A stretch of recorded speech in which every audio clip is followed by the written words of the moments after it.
Hello everyone. So here we are with a relatively new video on probably something that a lot of you were interested in. So before I begin, I'll just take a moment to highlight just how much I hate making videos like these because it gives people false hopes कि अभी तक कुछ नहीं किया तो अब हो जाएगा, which obviously doesn't make sense. So the title of this video is what to do in the next 2 months. What to do in the next 2 months. The title is not start now and get 100 percentile. I'll just briefly clarify that. So whenever we talk about as in what exactly you are supposed to do with the remaining 2 months, I'll broadly categorize all the students into three main categories. The first category is कि भैया all the assignments, all everything is covered. Okay. Then there is some backlog. Some backlog as in ki there are like 4-5 assignments that you haven't done. Maybe you have missed out on some of the assignments or some of the vocabulary books, etc, etc. And the last category is someone who has major backlogs. Okay, and I think these are majorly people from batch 3 and batch 4. So, and again, overall, whenever we talk about all of them, you can then further classify all of them into two broader categories, as in you have lower scores and you have mid to high scores. Okay, and again, I will reiterate, if you are already scoring more, you don't really need to do anything else. This is something that I've touched upon a lot of times in my classes, that if you are scoring anything above 40 or even around 38, 39, then all you need is to take more and more mocks, strengthen out whatever strategies, whatever kinks there are in your strategy, try to just increase 1 or 2 marks in every single mock, and you are in a pretty good shape. Redo all of the CAT papers, redo all of the assignments. That's literally all you need if you are already scoring more than 40. This class is supposedly more for the people who probably had their own reasons for a backlog, or they majorly still cannot score more even after covering everything. So I'll just broadly focus on the assumption that you are not scoring as much as you are supposed to be. So whenever you come out and say that you are not scoring as much as you are supposed to be, the first thing that I normally ask people is, how much questions are you attempting? What are your attempts? Of course, you always need to prioritize your accuracy over your attempts. ठीक है, अगर तुम अभी 16, 17, 18 के आसपास का attempt कर रहे हो और तुम्हारा 50% accuracy आ रहा है, then you are over attempting the paper. And again, this number can increase further as well, but I'm pretty much going by this because as per the people that I've spoken to over the past 1 month, this is the average number of questions everyone is attempting, which seems to be a bit too high if your accuracy is on the lower side. You always need to first focus on your accuracy, and only then you can improve your attempts. हमेशा इस तरीके से चीज़ों को देखो कि भैया आपका सब कुछ लीनियरली इंक्रीज होता है, एक्सपोनेंशियली नहीं होता. एक्सपोनेंशियली कंपाउंड इंटरेस्ट वाली चीज़ें मैथ्स में रहती हैं, ठीक है. जब अपन क्वेश्चन सॉल्व करते हैं, मॉक का स्कोर आपका हमेशा ही लीनियरली इंक्रीज होगा. कंपाउंड बेनिफिट आपको मॉक में नहीं मिलता है. अगर आप शुरू ही करोगे 15-17 क्वेश्चन से, देन ऑब्वियसली आपका एक्यूरेसी डाउन जाएगा. उससे बेटर है पहले खुद का सॉफ्ट स्पॉट ढूंढो कि हाँ भैया मैं 10 क्वेश्चन 90%, 85% एक्यूरेसी के साथ में सॉल्व कर सकता हूँ. देन ट्राई करो कि भैया 10 का 12 क्वेश्चन अटेम्प्ट करो. ट्राई करो कि 10 का 12 बढ़ाने का ट्राई करो. आप जैसे ही अपना अटेम्प्ट 10 से 12 करोगे, आपका एक्यूरेसी 85-90% से कम होकर अराउंड अबाउट 70-75% आ जाएगा. ठीक है. सो ये पॉइंट के ऊपर फिर 12 क्वेश्चंस के ऊपर अपना एक्यूरेसी वापस से 85-90 के आसपास में स्टेबलाइज करने का ट्राई करो. ठीक है. आपने 12 क्वेश्चन के ऊपर थोड़ा सा 1-2 मार्क्स लेकर स्टेबलाइज कर लिया, देन 12 का 13-14 करने का ट्राई करो. फिर से आपका एक्यूरेसी नीचे जाएगा, फिर से फोकस करो कि भैया एक्यूरेसी कैसे बढ़ानी है. ठीक है. फिर से यहाँ पे चीज़ें स्टेबलाइज करो. फिर 14 का 15-16 करने का ट्राई करो. ठीक है. वापस से आपका एक्यूरेसी कम होगा. फिर 16 का 17 करने का ट्राई करो. फिर 18 करने का ट्राई करो. और ऐसे धीरे धीरे करके एक एक क्वेश्चन करके बढ़ाना पड़ेगा. जैसे ही आप 15 के आसपास का नंबर क्रॉस कर लेते हो, इंस्टेड ऑफ 2 आपको एक एक करके क्वेश्चन बढ़ाना पड़ता है, क्योंकि वो एक क्वेश्चन बढ़ाना बहुत बड़ी बात हो जाती है यहाँ पे. ठीक है. So that is the first thing that you are supposed to understand whenever you are trying to go through this, that your attempts have to increase in proportion with your accuracy. You should always focus on your accuracy and only then you are supposed to worry about your attempts. आपको question करने के number नहीं मिलते हैं exam के अंदर, आपको question सही करने के नंबर मिलते हैं. So always focus on increasing your accuracy first. आप कम क्वेश्चन करके आ जाओ. ठीक है. आप कम क्वेश्चन करके आ जाओ, आप 12 ही क्वेश्चन करके आओ, बट ट्राई करो कि 12 में से 10 क्वेश्चन सही करके आओ. That would still give you a score of 28. ठीक है. अगर आप ऐसे कर रहे हो कि भैया 15 क्वेश्चन अटेम्प्ट करके आ रहे हो, 15 में से आप 8 क्वेश्चन सही करके आ रहे हो, ठीक है, उसके अंदर भैया कुछ नहीं होना, उसमें आपका 17 का स्कोर आएगा. So that does not make any sense. Attempt less but focus on your accuracy. So ये सारी की सारी चीज़ों के ऊपर एक काफ़ी बड़ा अपना अंडरस्कोर रह जाता है कि भैया आपको पता है कि एक्यूरेसी आपकी क्यों कम आ रही है, ठीक है, कि अटेम्प्ट्स कम करके देखो। बट व्हाट इफ कि अटेम्प्ट्स कम करने के बाद भी आपकी एक्यूरेसी नहीं बढ़ रही है, तो वो केस के अंदर this is where you are most probably going to lie. I am definitely going to ask you कि भैया जब आपकी एक्यूरेसी कम आ रही है, बस 3 ब्रॉडर कैटेगरीज के अंदर अपने प्रॉब्लम्स डिफाइन करने का ट्राई करो, ठीक है। आरसीज के अंदर क्या आपको आरसी समझ में ही नहीं आ रहा है, क्या भैया आपको बिल्कुल ही कॉम्प्रिहेंशन प्रॉब्लम है, ठीक है, क्या basically most of the RC कुछ कुछ ऑनर्स चलो आपको अभी भी नहीं समझ में आ रहे हैं, मेक सेंस, चलो ठीक है, फिलोसफी क्लास वगैरह भी आपने लगा लिया एक दो बार, फिर भी फिलोसफी नहीं समझ में आ रहा, स्टिल फाइन, कोई इशू नहीं है, ठीक है। I just realize my video, आपको एक बार के लिए चलो फिलोसफी नहीं समझ में आ रहा, पॉलिटिक्स नहीं समझ में आ रहा, that make sense, it's not a problem, it's not something to worry about, ठीक है, चलो एक जॉनरा नहीं समझ में आ रहा, बट अगर आपको 70% 50-60% ऑफ द पैसेजेस समझ में नहीं आ रहे, आप 10 पैसेजेस कर रहे हो, आपको 10 में से 5 पैसेजेस समझ ही नहीं आ रहे कि भैया क्या हो रहा है, देन वो बहुत बड़ा प्रॉब्लम है, ठीक है। उसको बेसिकली क्लासीफाई करो that you have a comprehension problem. ये चीज को डील करने के लिए सबसे बड़ा and this is probably the biggest pain point कि अगर एग्जाम से बस 2 महीने पहले आपको पैसेजेस नहीं समझ में आ रहे, then that's a major major problem. If this is where you are, you probably need to keep the other two subjects on hold for the next 1 week or so. You definitely need to put the other two subjects on hold. Just focus on verbal ability. हर वो RC जो आपका class में discuss हुआ है, हर एक RC जो आपका class में डिस्कस हुआ है, be it through assignments, be it through genre classes, be it through mocks, be it through test, सारे के सारे आरसीज वापस से लगाओ, ठीक है, एक बार खुद से सॉल्व करो without looking at the timer, and उसके बाद में इमीडिएटली वो आरसी लगाने के बाद में उसका डिस्कशन वीडियो देखो। और डिस्कशन वीडियो देखते टाइम पे आपका फोकस होना चाहिए ये देखना कि भैया हमने कौन सा पॉइंट मिस करा जो हमें नहीं आएगा। नॉर्मली जितने भी आरसीज डिस्कस होते हैं हम लाइन बाय लाइन जाते हैं, हार्डली कोई ऐसा प्रोबेबली डिस्कशन के पॉइंट ऑफ व्यू से आरसी रहता है जहाँ पे चीजें नहीं कवर हुई होंगी। सो ट्राई करो कि एक एक लाइन में समझने की ट्राई करो कि आप अपना कॉम्प्रीहेंशन यहाँ पे कैसे बढ़ा सकते थे। That is something that you need to do if you are not able to understand your RCs, ठीक है। सेकंड प्रॉब्लम आपका रह सकता है आरसीज के अंदर, this is the first problem कि आरसी समझ में नहीं आ रही, भैया आरसी वापस से देखो, इमीडिएटली बाद उसका डिस्कशन वीडियो देखो, ठीक है, that is the first thing that you are suppose to do. The second problem that you might probably be facing is कि कुछ कुछ जॉनरे में प्रॉब्लम आ रही है, तो भैया जॉनरे वाले क्लासेस वापस से देखो, उनका डिस्कशन उनके आरसीज वापस से लगाओ, उनका डिस्कशन वापस से देखो, ठीक है। जॉनरे वाला प्रॉब्लम तुम ऐसे निकाल सकते हो कि चलो कुछ कुछ जॉनरे में अपन को प्रॉब्लम आ रहा है तो वाला जॉनरे वापस से देख लो, ठीक है, वाले उस वाले जॉनरा के ऊपर थोड़े से आर्टिकल्स वगैरह कर लो, आर्टिकल्स का भी लिस्ट आप लोगों को पहले से दे रखा है कि ये वाले लगा सकते हो, ठीक है। थर्ड चीज रह जाती है आपकी कि भैया आप बहुत सारी सिली मिस्टेक्स कर रहे हो, ठीक है, और इसी का एक एक्सटेंशन हो जाता है सिली मिस्टेक्स के साथ में कि आपको पैसेज समझ में आ रहा है, और let me basically make it a fourth category, आपको पैसेज समझ में आ रहा है बट आपको क्वेश्चंस नहीं समझ में आ रहे, ठीक है, कि बेसिकली आप हमेशा वो दो ऑप्शंस के बीच में अटके हुए हो, ठीक है, आपको हमेशा बेसिकली वो दो ऑप्शन के बीच में आप बाहर नहीं निकल पा रहे हो, आपको कुछ कुछ क्वेश्चंस के अंदर एक्सेप्ट वगैरह की टर्मिनोलॉजी नहीं समझ में आ रही कि भैया क्वेश्चन क्या कहना चाह रहे हैं। तो ये वाली चीज को सॉल्व करने के लिए आपके पास में अगेन दो तरीके हैं। पहला, भर भर के क्रिटिकल रीजनिंग सॉल्व करना शुरू करो। I will update one more assignment of critical reasoning today. We thought कि ये वाली सीआर से आपको टेस्ट बना कर देंगे, बट टेस्ट बनाना एफिशिएंट तरीका नहीं लग रहा, so we will give you this entire assignment. It is like approximately 250 questions. ये सॉल्व करते रहो, दिन के 10 क्वेश्चन भी करोगे, कैट तक इजीली चल जाए, अगले 1 महीने तक चलेगा, तो बाद के टाइम पे फिर रिवीजन वगैरह में तुम लोग का लग जाएगा, ठीक है।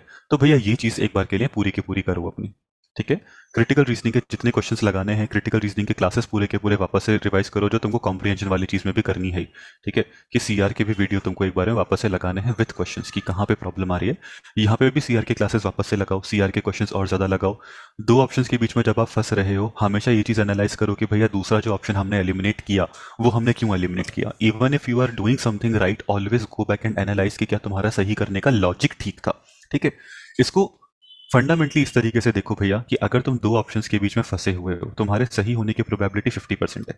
What that also means is that 50% of the times तुम्हारे तुक्के की वजह से तुम्हारा आंसर ठीक हो रहा है। अगर ये 50% ऑफ द टाइम्स तुम जाके लॉजिक चेक नहीं कर रहे हो कि तुम क्यों सही थे, तुम ये चीज़ कभी सीख नहीं पाओगे, ये चीज़ कभी भी एक बार के लिए समझ नहीं पाओगे कि भैया क्या लॉजिक से तुमको दूसरा वाला ऑप्शन एलिमिनेट करना था या क्या लॉजिक से ये वाला ऑप्शन को सिलेक्ट करना था। वो वाले लॉजिक को सीखने का थोड़ा सा ट्राई करो कि भैया क्या था।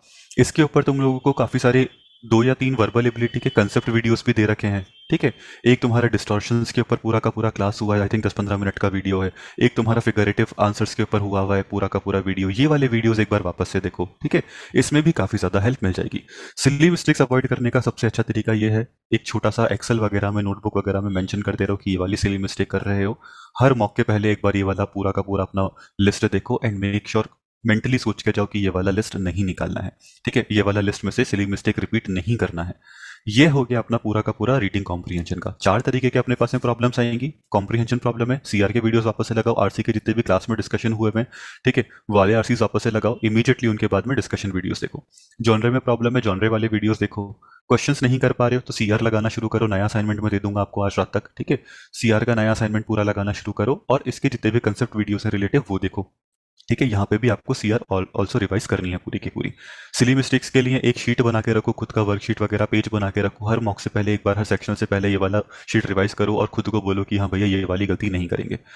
पैराजम्बल्स के लिए आपको यही चीज करनी है, पैराजम्बल बोलो सॉरी, वर्बल एबिलिटी के लिए अगर आपको प्रॉब्लम आता है देन वर्बल एबिलिटी के अंदर एक बेस बना के चलो कि भैया पैराजम्बल्स के अंदर आपका अप्रोक्सीमेट एक्यूरेसी होना चाहिए something around 70%।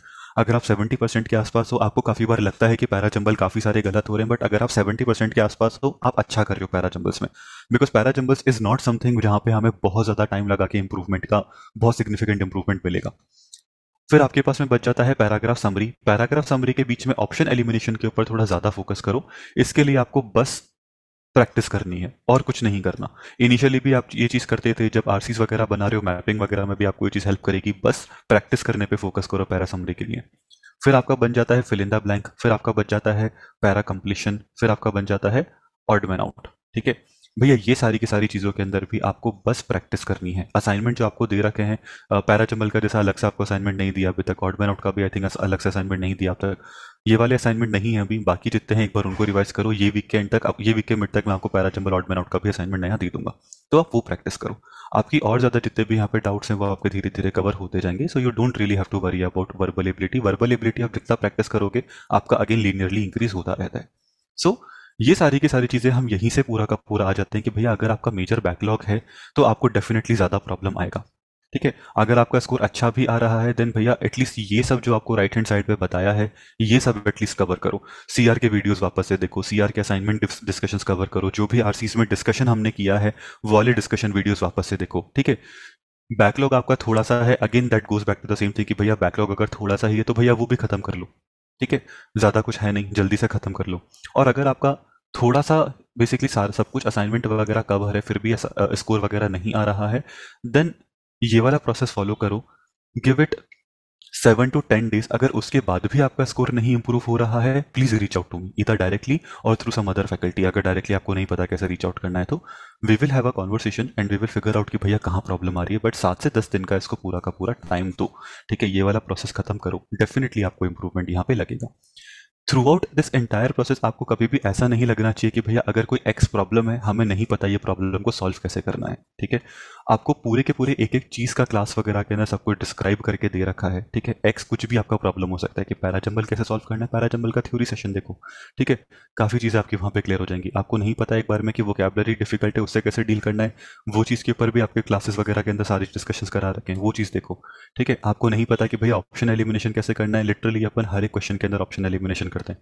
So go back to your classes, they are an extremely good source to cover things. बस एक चीज आपको करनी है कि इस तरीके से अपना रिवीजन टाइम करके चलो, इस तरीके से चीजें कवर करो और 7 से 10 दिन का इसको टाइम दो, आपको डेफिनेटली फर्दर इंप्रूवमेंट दिखेगा, ठीक है।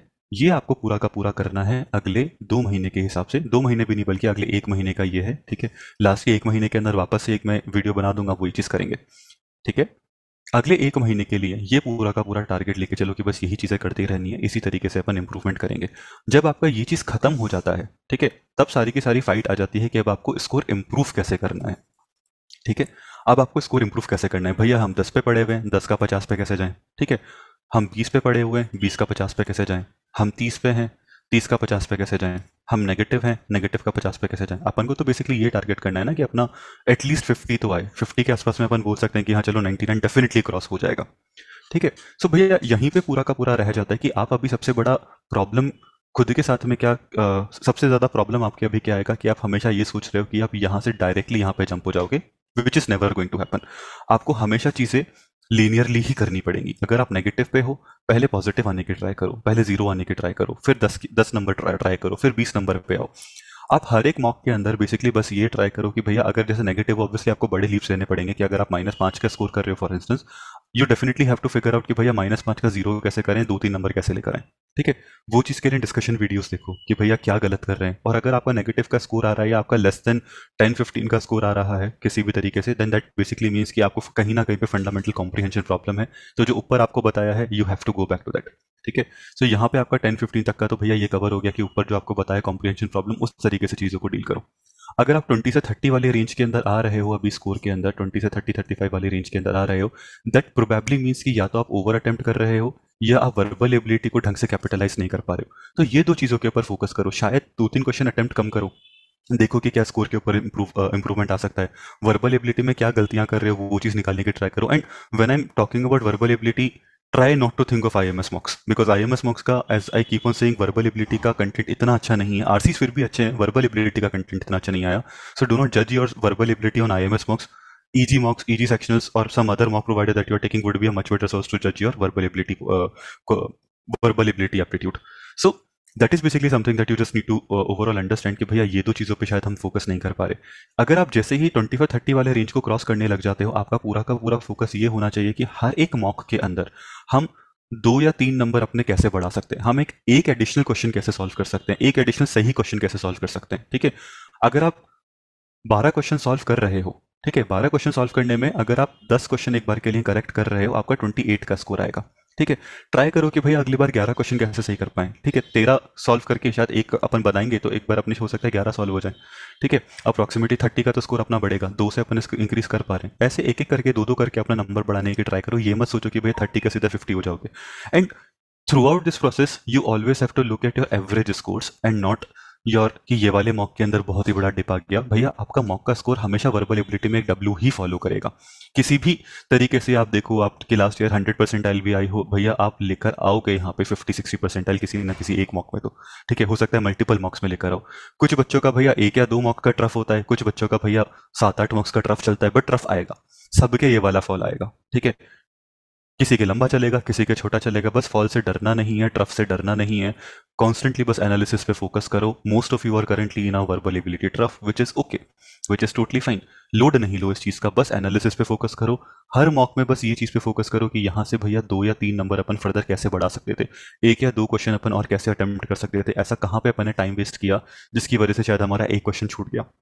ठीक है, and while you are doing all of this, अपने एनालिसिस पे ये भी फोकस करो कि भैया मेरी ये मॉक में स्ट्रेटेजी क्या होनी चाहिए थी, कौन सा आरसी मुझे पहले अटेम्प्ट करना चाहिए था, क्या मुझे वर्बल पहले देखनी चाहिए थी, क्या एक आरसी करके वर्बल एबिलिटी पे 3-4 क्वेश्चन करके वापस से एक आरसी करके बचे हुए 3-4 क्वेश्चन करके एक और आरसी निकालने का स्ट्रेटेजी बेटर था, या मे बी 2 आरसी करके वर्बल एबिलिटी पे मूव कर जाना ज़्यादा बेटर था।